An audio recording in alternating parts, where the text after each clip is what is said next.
But looking at the energy transition for oil-producing regions, and whether we like it or not, we are very much in that transition. At the opening of this conference, the Saudi Arabian oil minister talked about that transition and the fact that for the time being and the foreseeable future, we're pretty much dealing with all forms of energy. So within that transition period, we need to be able to deal with all forms of energy, and indeed the investment has to be there to keep all of them running in parallel. But I'd like to introduce you to our speaker for this session, a gentleman who's coming from MIT School of Architecture and Planning.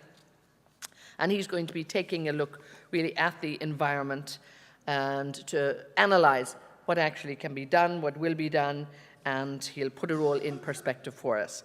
So please, a very, very warm welcome for the research scientist for MIT School of Architecture and Planning, Al-Hadi Jazeri. Thank you so much, Al-Hadi. Thank you, Utne. Thank you, everyone, for, and in particular, the organizers for the invitation. It's a real pleasure to be here. I'm Al-Hadi Jazeri, research scientist at the MIT Center for Advanced Urbanism. In 2008, Total conducted a corporate advertising campaign to articulate its position on the future of energy vis-à-vis a rising specter of climate change. Their motto, Communauté d'intérêt, common interest, proposed to reconcile the objectives of economic growth, i.e. more energy demands, with the environmental pressure to reduce carbon emissions, in the object of a consensual image, the common. Visually, the campaign built on a split-screen strategy with two perfectly mirrored images. This frame, for example, features a polar landform that reflects into an iconic all-light Manhattan skyline. The first divides nature and the city into two distinct elements that are essentialized and that are later reunited into a rigid symmetry.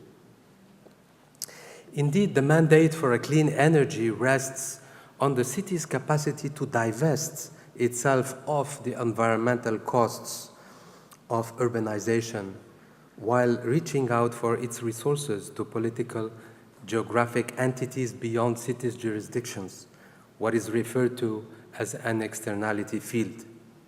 The site and forms of such hinterlands are an out-of-sight, out-of-mind entity for the public as well as for urban planners and policymakers.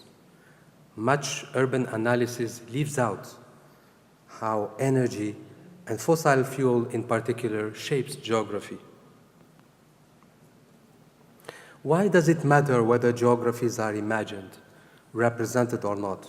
In a piece entitled, "Where Are the Missing Spaces?" I argue that when geography is made not to matter, the urban is confined to the administrative boundaries of a city. Such designated abstractions are powerful tools to contain and depoliticize the territory.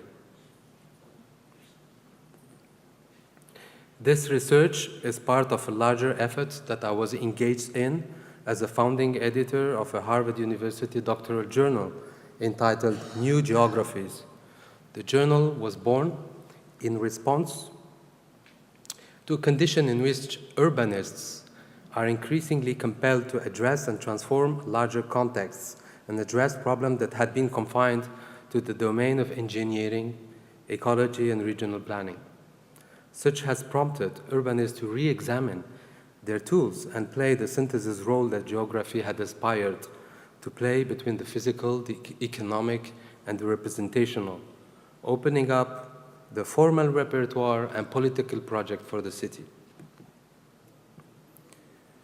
Volume 2 of New Geographies historicizes and materializes the relation of energy and space. It maps some of the physical, social, and representational geographies of oil.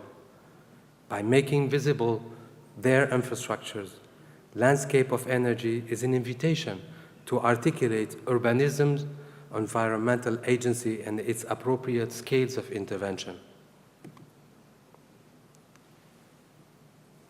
The 19th century utopian imaginary of networks articulate what had been called the ideology of circulation, which draws on analogies with the vascular system, and subsequent representation of a space of flows in renderings of oil at a global scale.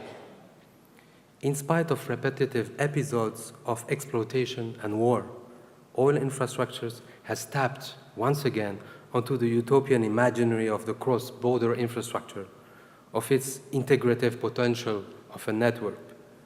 Such imaginary, however, does not emphasize the political relations that underpin the harvesting of the earth material or the territorial dynamics of blockage, friction, and violence that are the necessary corollaries of circulation. Over the last decades, AMO has explored the possibilities of a new energy policy in Europe in relation to outlined climate and security concerns. Roadmap 2050 is a project initiated by the European Climate Foundation to develop a practical plan to reduce Europe's CO2 emissions by 80% by 2050. Toward this new architecture, AMO contributed graphic narratives about the geographic, political, and cultural implications of networks of regions. But what are the politics of representation in the construction of a region of energy? The status of Solaria, in particular, is very paradoxical in the project. It ensures the necessary kilowatt, all while raising issues of dependence and geopolitics. The diagram on the left expands the scale of energy networks while maintaining that of the political body. North Africa is selectively represented. It is within the exchange cycle between North and South on the left, all while remaining outside of Eneropa on the right. Closely following Europe's oil and gas, its pipeline takes us to the fields of Hassi Mas'oud in the Algerian Sahara. Hassi Mas'oud refers to both Algeria's largest oil field and the township that had developed in relation to the hydrocarbon industry in the Sahara. What is the physical infrastructure of such fossil fuel economies, and how is that reflected in the state's priority in organizing its space? A recent article of mine, Hassi Mas'oud Oil Urbanism, looks at a site critical for Europe oil supplies to interrogate forms of urbanism. The history of Hassi Mas'oud could be read as a mediation of the relations of resources, population, and security in the sovereign's organization of territory, the contradiction of which are formulated on the site of extraction. Since oil was first discovered in 1956, central authorities have repeatedly changed the administrative status of Hassi Mas'oud. Each generation of urbanism responded to a persistent territorial question. What is the appropriate form of settlement of an industrial site that plays a strategic importance to oil flows and ensures a very significant part of the national economy? Hassi Mas'oud was established as an industrial center, a free zone, by the French colonial administration and continued to be managed by the national oil company Sonatrach through 2 decades following the independence, within the same status. In 1984, its administrative zoning was changed into a town with an elected assembly, reflecting the Algerian government's desire to settle the permanent population in the Sahara. In 2004, the town had grown into the perimeter of oil fields, bringing the government to classify it as a zone of major risks and to launch the relocation of the population to the new town of Hassi Mas'oud, some 70 kilometers away. Although portrayed as a technological problem. The urban question of Hassi Massoud is enmeshed in the state's territorial priorities with respect to resource extraction, territorial security, and population settlement. On one hand, the space of resources favors analogies of circulation, modeling the territory as a network of industrial infrastructures, oil fields, pipelines, and refineries.